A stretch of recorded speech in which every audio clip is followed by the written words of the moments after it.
So right now, Russia's Vladimir Putin has spent a busy day in Beijing meeting President Xi Jinping, who just a few days ago was hosting the United States President Donald Trump.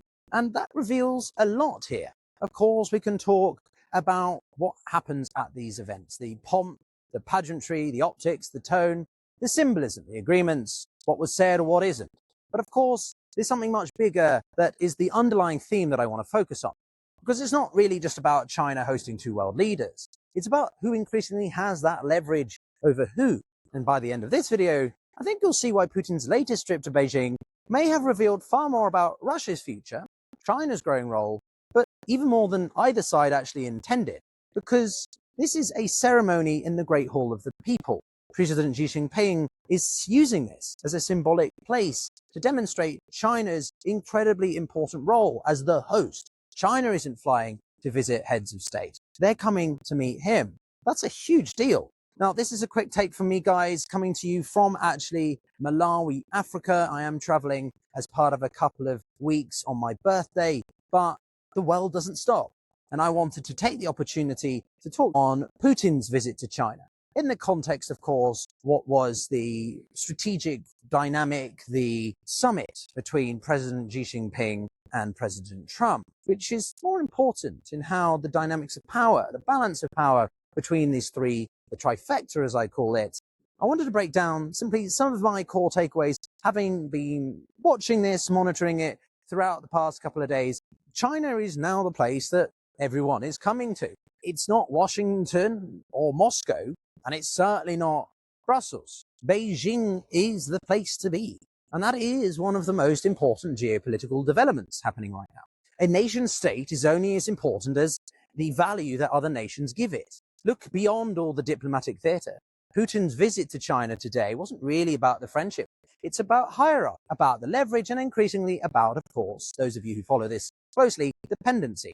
Russia now needs China basically for everything.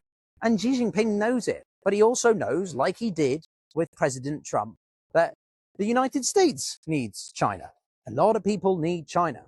Now, that's not to say that the Chinese are free of their own issues.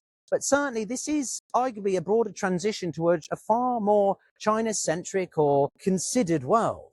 Beijing is positioning itself as the diplomatic capital where people come to seek genuine solutions. Not the United States, even if Trump likes to claim that he's resolved 8, 9, or is it 20 conflicts as of now.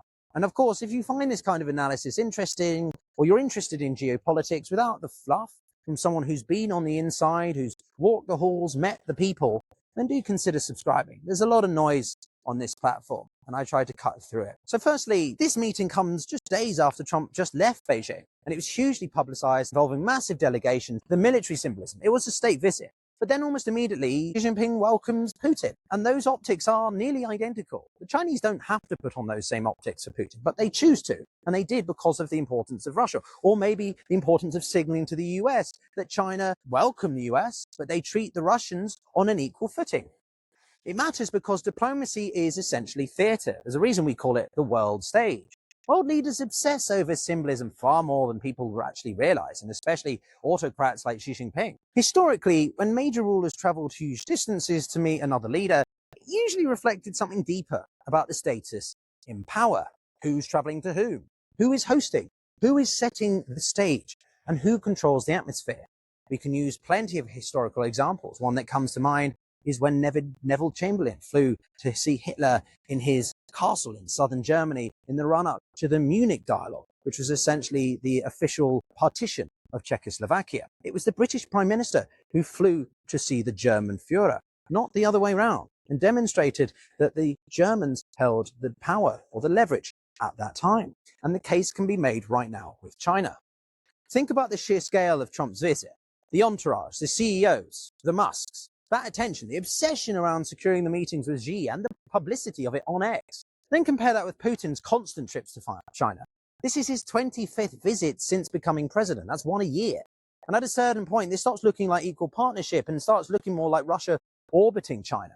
And that may actually be one of the most revealing parts of this week, because visually Xi treated Trump and Putin the same. The same grandeur, the same ceremony and choreography, but substantively, the meetings revealed very different experiences. China negotiates from that position of strength with both Moscow and Washington.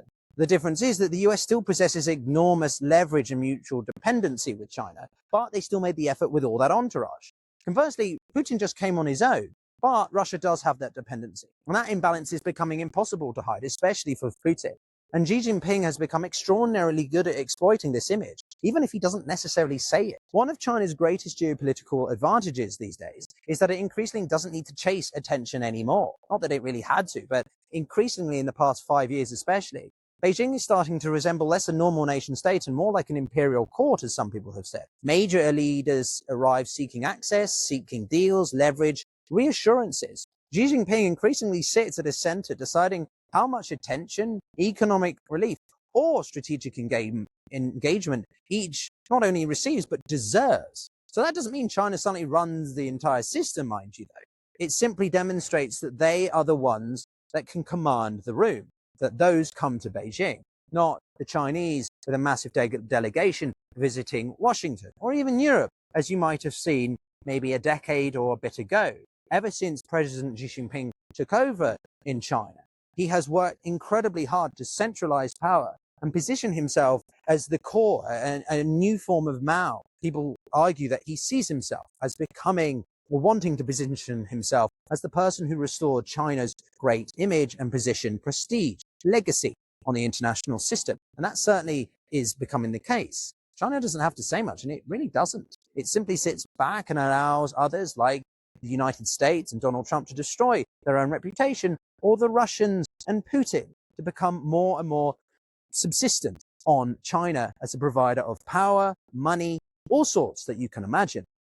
Remember, only a few years ago, China looked diplomatically isolated amid trade tensions, sanctions, export controls, and so-called wolf warrior diplomacy. There was a genuine debate in Western capitals about whether China was becoming strategically contained or boxing itself in. But over time, through effective foreign policy, China's done the opposite. China has adapted through patience, scale, and exploiting Western either fragmentation or short-termism. And more importantly, by allowing this exhaustion to happen internally. Look at the current situation right now, or ever since the war in Iran took off. But meanwhile, China, despite its internal issues, projects calm, stability, predictability, which is the most important thing, arguably, in a world of disorder. Beijing benefits enormously simply from not looking exhausted. Trump arrives looking politically fractured, weakened, and reckless. Putin arrives looking rather isolated, weakened by sanctions, and economically dependent. China itself, of course, as I say, has internal structural issues. There is inherent mistrust over what China's intentions are, but comparatively and increasingly, it looks like the stable actor in this world that we all can't predict. Whether that image is fully deserved is another question entirely. Geopolitics is often about perception, and increasingly, if Trump is exercising an importance of transactionality in foreign policy, then it doesn't really matter whether China is mistrusted or not. We may not like them as much, we'll keep them at an arm's length, but at least we can tell that they're going to be consistent, they're going to be predictable in their behavior. Because honestly, there may even have been a slight mocking undertone to all this. Personally, when I see Trump being followed by Putin and hosted by Xi, it comes off pretty clear that those two will be discussing and deliberating on what Xi's experience with Trump was like. You can almost picture them discussing his unpredictability, his negotiating style, his vulnerabilities and insecurity, and ultimately how best to manage, outlast, or manipulate him. And from Beijing's perspective, Trump unintentionally helps reinforce China's narrative. Major state visits are often defined as much by what is left unsaid as what is openly declared. With Trump, despite all the pomp and circumstance, Xi Jinping was relatively restrained in terms of constructive rhetoric. He was very critical on Taiwan and making it very clear that there was more disruption and unpredictability from Trump. But with Putin, the language is of course notably different. Xi emphasizes the need for China and Russia to cooperate in this global governance system. There have been 40 pieces of legislation signed, agreements. Okay, some of them may be symbolic, but the point is to emphasize rising unilateralism and opposition to hegemony, to oppose the United States' abuse of its reserve currency status, to stop weaponizing the dollar. A lot of rhetoric we've heard from them before. But the more that Trump doubles down on potentially returning to war with Iran, the Chinese and the Russians look like the more palpable actors in this regard. Beijing is effectively making clear which relationship it sees as strategically foundational and which relationship remains just surface level and transactional. And that contrast goes even further because while Trump received the spectacle, Putin receives familiarity. These two are having much more chummy interactions if you look at the footage, look at the pictures. Repeatedly, there was emphasis of the personal chemistry between Xi and Putin, the private discussions. They had tea together. That is not a level of something I can imagine Donald Trump and Xi Jinping doing behind closed doors. Beijing increasingly seems to view Moscow not necessarily as an equal, but its long-term useful geopolitical constant. Yes, it's still the junior partner, but it's a partner nonetheless, whilst America is first and foremost a competitor. And then we get to the clearest contrast of all, the actual outcomes here. Now, beneath all the ceremony, Putin visited with some particular rules in mind, some particular objectives. Russia is so deeply dependent on China ever since the war in Ukraine really took off that it's difficult to know how much of the Russian economy isn't independent of Chinese finances and propping up. Despite all the warm rhetoric, this is a very clear indication that Putin comes with a clear need for Xi, as much as he wants to sort of demonstrate, hey, I've got better interactions with you than Donald Trump. They signed 40 agreements from trade, technology, logistics, and financial ties. Conversely, with Trump, there were some pleasantries, some comments of mutual intentions over the Strait of Hormuz, but absolutely nothing signed. Beijing subtly showing the world that while Washington still talks about the pressure, the tariffs, the sense of we are in control, they aren't enough to persuade China to sign deals, to actually put pen to paper. But on the other hand, the imbalance of Russia to China doesn't look any more stark than I think that we've seen in the past 24 hours. Throughout the proceedings today, it was starkly clear how much Putin was doing the public emphasis, the praising. The asymmetry was visible, it was palpable, not just economically, but psychologically. He sounded like a leader eager to demonstrate value. Xi sounded like a leader carefully managing the leverage. Putin repeatedly praising this relationship, highlighting the strategic trust and growing energy cooperation, particularly Russian oil exports. And there was almost a sense of Russia trying to publicly prove its utility to China, not even just as a friendship, but just simply, hey, we're really useful to you.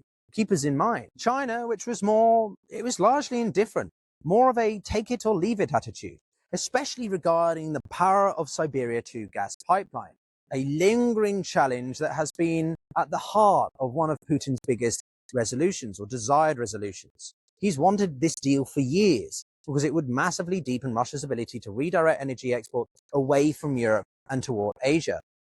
But Beijing keeps delaying, emphasizing that the price level must be lower, even though Russia has already made incredibly large discounts and reductions to China, India, and others. It symbolizes, in essence, Russia's entire failed attempt to permanently pivot away from Europe and towards Asia on equal terms. Every delay from Beijing quietly reinforces the message that Russia may want the pivot, but China controls the terms and the timing. Essentially, every major geopolitical actor has to factor in Beijing. That's real power now. Xi not really having to lift a finger, sometimes saying even less. Less is more, I think, is never more applicable than in the case of China. China has never been, I think, in a more powerful position in 2026 with everything going on around us. Xi is very good at knowing how to play certain cards in certain ways, sometimes not saying anything at all and getting quite a lot from it. Don't interrupt your enemy when they're making a mistake, and China may well have a few, but if they all continue to fight amongst themselves, all China has to do is stay outside, focus on itself. Trump and Putin sought meetings with Xi. Both needed time in China, both effectively enforcing the idea that major global crises now run through Beijing. And for Xi, long-promised visions of this great rejuvenation of China are absolutely invaluable. Patient, hierarchical, measured, but also comfortable with ambiguity. The entire atmosphere around these summits feels far closer to sort of imperial statecraft than old school revolutionary politics. And this is ultimately why these summits, even though they look overblown in the media, really do matter, just not in the way that the media portrays. But that's it from me, everyone. Let me know in the comments what you guys think. Am I overreading this? Or do you think that there is so much to say about the relationship of Xi's meeting to Putin's, to Trump's and how they all fit together. Do subscribe and check out this video here for more about grand strategy, great power politics. We'll see you in the next one. Take care.